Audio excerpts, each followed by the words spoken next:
name is Carissa Schumacher, and I am going to be starting nursing school in 14 days. To Dr. Tony Girk from Sterling, Colorado. I'm Jessica, and I work in a clinical laboratory for a small hospital. Shannon Robinson. I work for Caris Inc., DBA The House, part-time host homes, part-time harm reduction specialist. My name is Kimberly Pratt. I'm the project coordinator for Suicide Education and Support Services, which is a program at North Range Behavioral Health. I'm Dr. Terry Chase. I'm the Associate Professor of Nursing, Mental Health in the BSN program at Colorado Mesa University in Grand Junction, Colorado.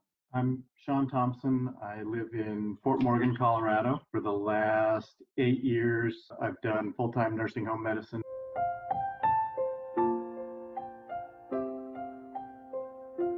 I'm someone that really has to have my day laid out. I like things to be, kind of by the book. And during this quarantine, when this happened, it kind of flipped everything.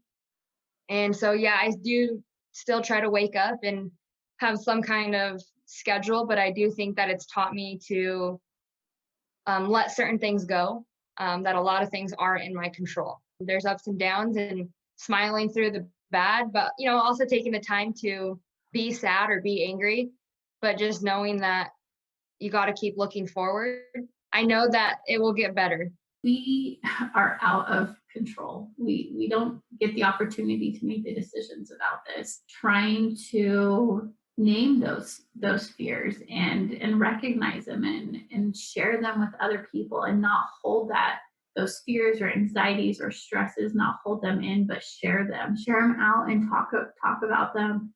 It might seem cliche, but it works. It's worked for me. It's worked for my family. Well, my sister and sister-in-law and their kiddos, they have school-aged kids. And so just every day they have a call where they're like, all right, what are you doing for school today? How are we managing this? And it has been so helpful for them.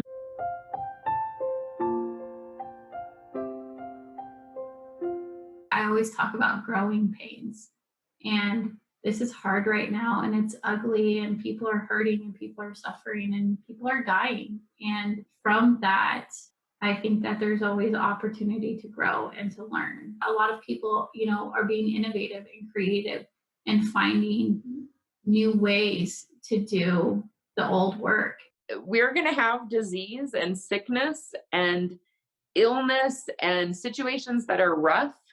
It doesn't change the core of healthcare.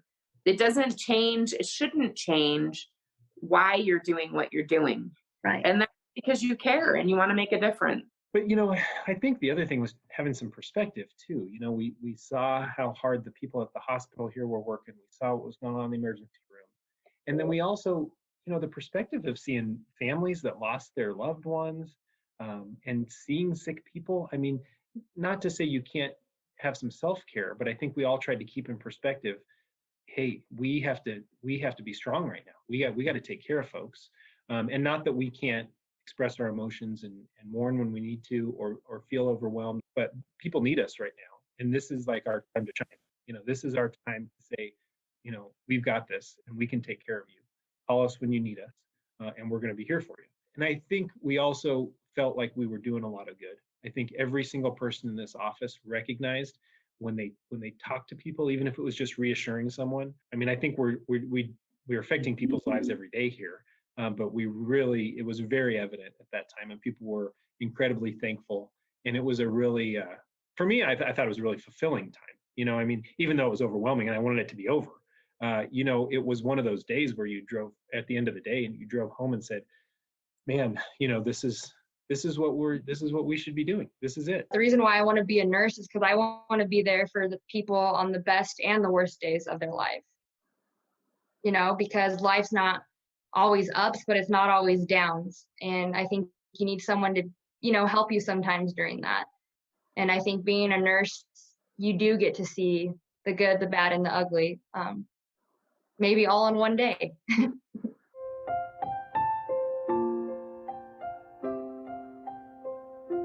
It's not just at work. We're not just healthcare providers going into this rough situation. We are also citizens in this country that are dealing with the stuff that's going on outside of work. And we have spouses that have lost their jobs. My husband has lost his job. There are spouses who are working from home and dealing with relationships that maybe weren't as stable to begin with. And now this is making it even harder, or trying to homeschool kids, or it's just, I think being able to be human in front of each other and a little bit vulnerable makes all the difference in the world. We started talking about what this feels like, as opposed to just being in function mode. And so it was nice and comforting for me to be able to have a forum that we could be human with each other. Gave us the opportunity to, what are you afraid of? What are you doing to help care for yourself? What are you doing to help care for your patients?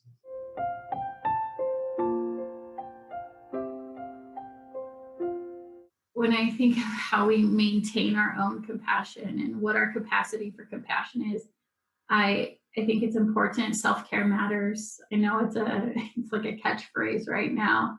But I think that to maintain compassion, we have to have compassion for ourselves. We have to find ways to make sure that we are giving from a surplus and not from, an empty well. For me, a lot of that is giving back. How can I be of service to others? How can I be involved in, outside community organizations? So outside of my position, I still volunteer with other groups and do online groups, and I'm trying to find ways to, help my neighbors and my family. And I think that a lot of people have done that. I don't think that I'm unique in that at all. My husband's been baking. Here's a perfect example of caring for each other.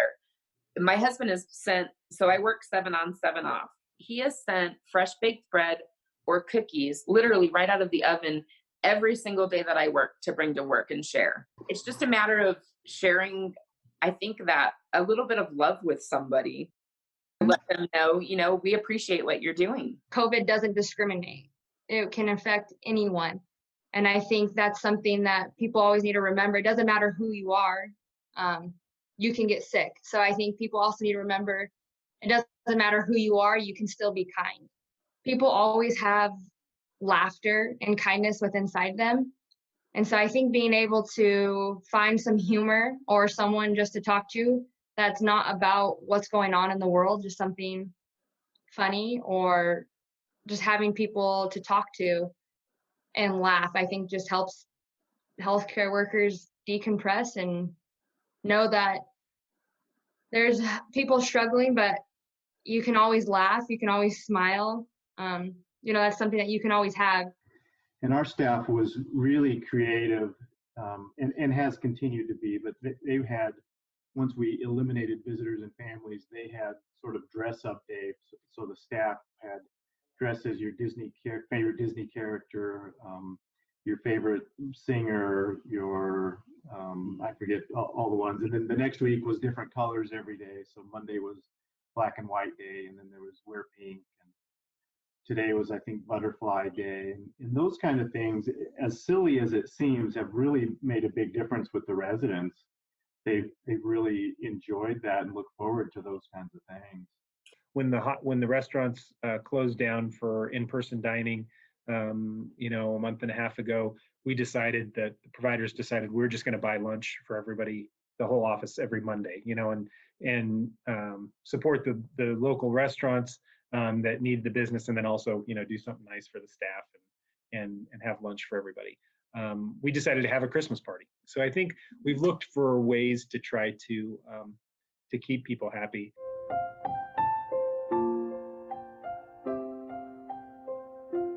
Well, luckily I have some very hilarious chihuahuas. I cuddle lots with Ratatouille and Dracula and Frankenstein. So I've been doing my morning pages, so three pages as soon as I get up, stream of consciousness. Just, if I can't think of anything, I literally write, I can't think of anything, and then it'll come out. So with those morning pages, you're supposed to do a piece of art each day. So I'm really into recycled Shrinky Dinks. So you can recycle like plastic bakery containers and do Shrinky Dinks. I have been doing virtual cooking with mom with my oldest daughter in Seattle and my 19-year-old and my 17-year-old. So I'm passing down our Afro-Caribbean and Creole recipes to them. I have a meditation chair over in the corner. I will, when I need a break, I just like stand up from this one and go over to that one and just 5 minutes of meditation. I really like to start my day with meditation. I also really enjoy going for walks. So walking my dog, checking in with a friend. I have found that long baths and reading a book, a cup of tea, all of those are like my comfort blankets. So, starting my day out with a book and a cup of tea in the meditation chair or ending it that way, and I'm a happy little clam. We can still participate in certain religious activities with other people in our religious community through Zoom. And I think that helps to have people who also have the same beliefs as you to pray about things. It helps because it's a strength that I can't really explain that you feel.